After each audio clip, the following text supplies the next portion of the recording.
I'm Caroline Njuguna. I'm the country director for Path Kenya, and I also double as the East Africa Hub director, overseeing Uganda, Ethiopia, Tanzania, of course, in addition to Kenya. Beyond that, I'm a mother, I'm a wife, daughter, friend. I mean, I wear so many hats, but also a mentor.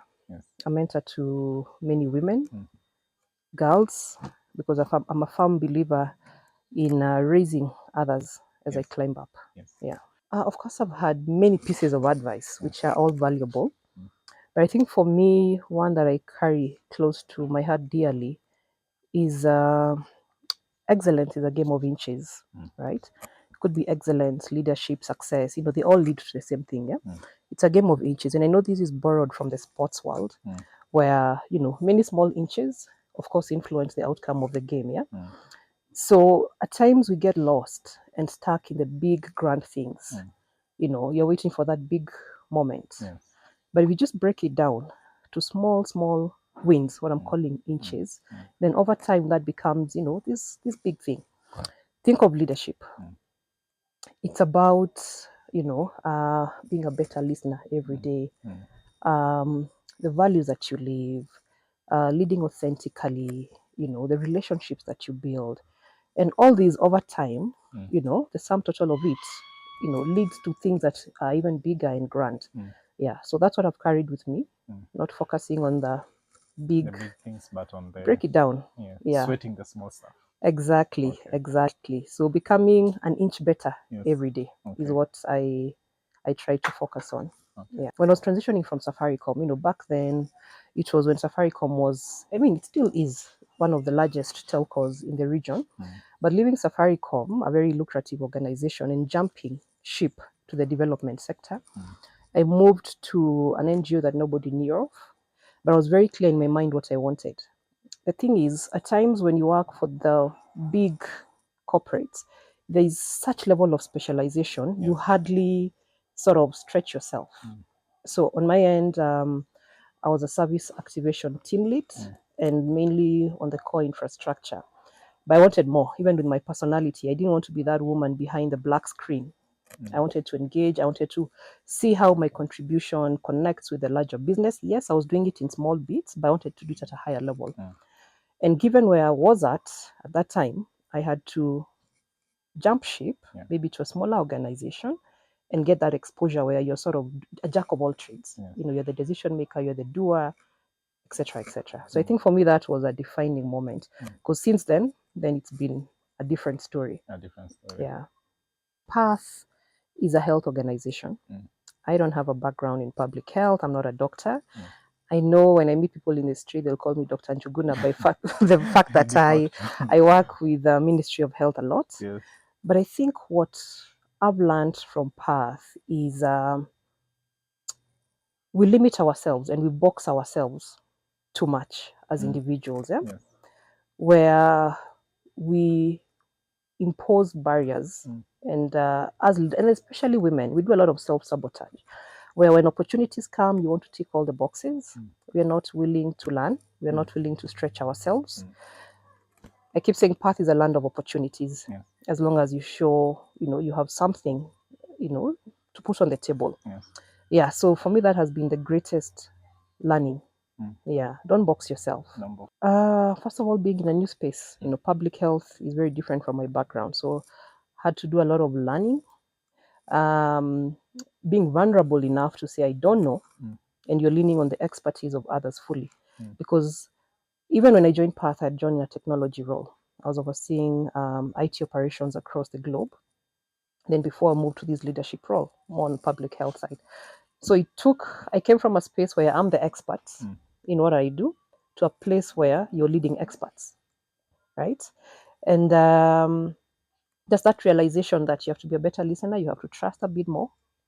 You have to provide an enabling environment for those that you're leading. Yeah. There's so many stereotypes out here that for you to be considered successful, you have to be successful across all aspects of life. You have to have a thriving career. You have to thrive in your personal relationship. You have to, so many things. And I keep saying life is about seasons, and we should not limit success and look at it in a very linear way. If you're having a successful career, right, and perhaps you're struggling in your personal life, it doesn't make you a failure, right? So I think for me, it's just redefining success, and it's okay when things are not going well in one side of your life, but there's progress in another area. Yeah, because I think society, I mean, look at a woman who's, let's say, even in civil servant, the first thing they'll look at, and if they're successful, is she married? How is her personal life? But you don't get that for men. For men is how he's led the organization. The other things they're never a measure. So, and I'm not saying we drop and abandon these other things, but just to look at success holistically, and really not to measure success based on all facets of life going okay. So for example, if you have a personal project, let's say let's say to buy a piece of land or build a house, at any given point you'll have several targets in life. Perhaps you want to be present for your kids, you want to make sure that your personal relationship, your extended family, you're balancing all that. But if you succeed in that particular project in terms of building your house, you can deem yourself successful. But for women, you have to tick all these boxes for you to be deemed successful. So it's very unfair. The more I talk to people and just reflecting on my life, what success meant to me in my 20s is very different right now. And I bet it will be different in my 70s. So over time, I think for me, success is making meaningful change in whatever space I am in. It's never about the things. Is their impact? What is the social good in it? Am I giving back to society in whatever manner? It doesn't have to be grand. And for me, I think that is where I derive the most fulfillment.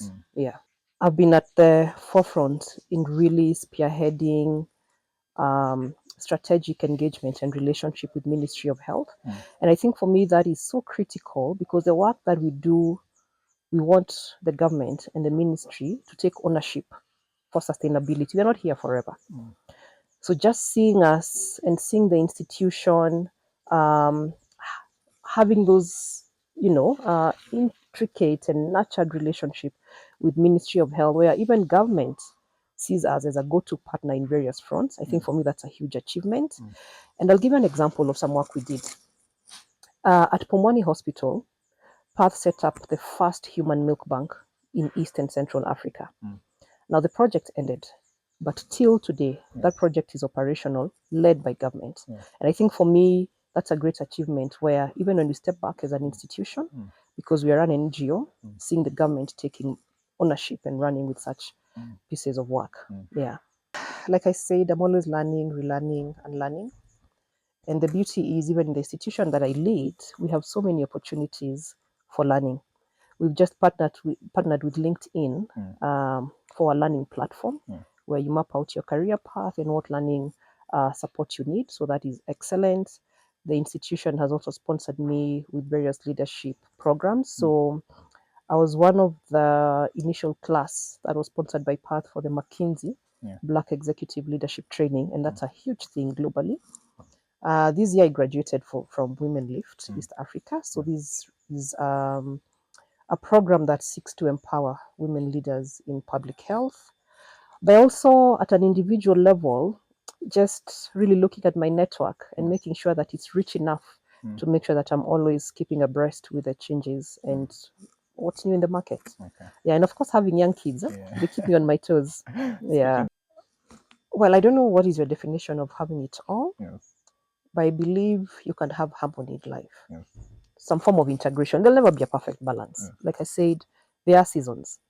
There are seasons when, yes, I've failed in terms of being a present parent, but I've learned boundaries. I've learned how to lean on support of others around me, support of family. I don't have to do it, but I can work out mechanism to make sure that whatever support is needed is availed. So I think for me, it's just really accepting help.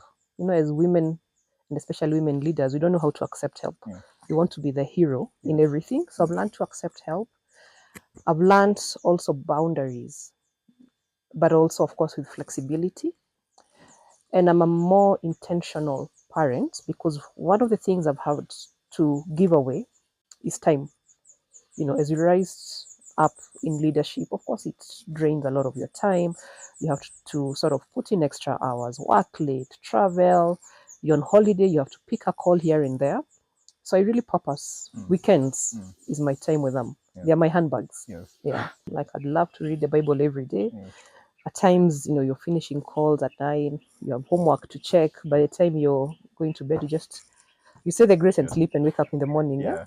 So, that's an area I'd like to pay more attention to. Yes. But also, everybody thinks I don't struggle here, but I think also I've set a higher bar in terms of just visibility. And I mean, there are spaces I'm invited and I'm like, no, not me. Let me recommend somebody else.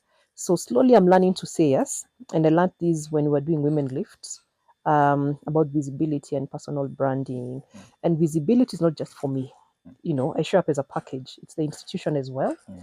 So yeah, just saying yes to opportunities that, are put forth before me. Yeah. And again, it goes back to at times you want to be over prepared. And if it's on short notice, you work back, you're like, no, I won't be adequately prepared. But because I have so many men allies, I've also seen, a man will show up and figure out what to do after showing up. I'm not saying I go unprepared, but yeah, saying perhaps yes. I'll be very honest. There are seasons when you feel like you're losing it. So the sanity is not a constant. But over time, you sort of learn how to navigate the various seasons. So one is they say it can be lonely at the top, but I also say it doesn't have to be lonely. So for me, I've been very intentional in creating a social network for myself and keeping it close. And I do have several of them. Some are yes, we talk about career. Others is just purely life for social purposes. The other one is self-care. I keep saying you cannot fill the cups of others if you yourself are empty. You can't give what you don't have. So I have to be energized for me to energize others. And leadership is about inspiring others, just rallying people behind a strategy. And it takes a lot from you.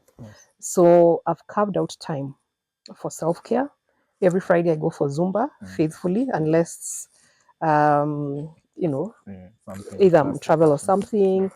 I try go to the gym, I'll do the spa, and my family knows this is mommy's self-care time. It's her time to refuel. If you look at my background, my life, and everything, a layman would say you're not supposed to be where you are, whether it's family-wise, and I'll talk more about that, whether it's career-wise, leadership, because society has these perceptions and expectation of what career backgrounds should go to given level. Technology and IT is not really what is linked to leadership unless you're in a telco or something. And even telcos, you'll see it's the marketers, the guys who are in finance, etc., etc. But I feel with courage, with confidence, and a willing learning heart, you can defy the odds. You can defy the odds. Yeah. Because you can have confidence, but the deal breaker is the courage. Courage to make that shift, to show up, to say yes to opportunities, to question, right? To question things, and make an impact. Would you consider yourself a courageous person? I'd say yes, but I'm work in progress. I'm a firm believer that there's always room for improvement. So I keep telling my team and also my girls that in life you never arrive. You only arrive when you die. So there's always room for. So even my mantra in life is really becoming an inch better. Every day you wake up. The small inches I told you. Life is a game of inches. Exactly. And what you are finishing with. Becoming an inch better. After all is said and done, because yes, you want to be successful at an individual level, and different facets of life. How you do, what are you doing as an individual to make sure that as you rise, you're lifting others? And for me, I'm very intentional about that.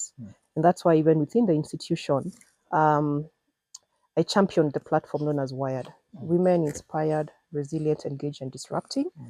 Because I've been fortunate to have mentors, I've been fortunate for the opportunities I've had, but not every other girl or woman is likely to have that. Some may not. So how do we handhold those who are intimidated by when they see Caroline and how Caroline shows up, and they think it's too high in the ceiling that they may never get there? So for me, it's my work to demystify that and make it real for them. Be vulnerable that yes, I made mistakes. And when you make mistakes, you acknowledge, but tell them, no, you fell forward, right? And give real life examples, not textbook. At times we all want to keep quoting them, quoting, giving very inspiring quotes, but using real life examples so that they see, by the way, she's a human being. So I don't want that leader who's in an ivory tower and people who are trying to look up to you feel like, men, you need magic and prayers to get there. So just providing that support system for other women, because it's tough. I'll tell you, the playing ground is not the same for men and women. It's very different. I mean, even when you go to tables and you find you're the only lady, and then the social time, everybody's talking about Arsenal and Man U and have nothing to contribute, right? So you feel misplaced. And I'm thinking if it was balanced, I'd have my fellow women and we can even start skills. So they may look like very minute things, but I'm telling you, they make a big difference in terms of that sense of belonging. So I keep saying I'm also creating now a network of women, because men are good at it. There's this boys club, especially at given levels of leadership, and it's hard to penetrate. So I said, as I rise and as I master courage to break through those boys club, let me do so with other women.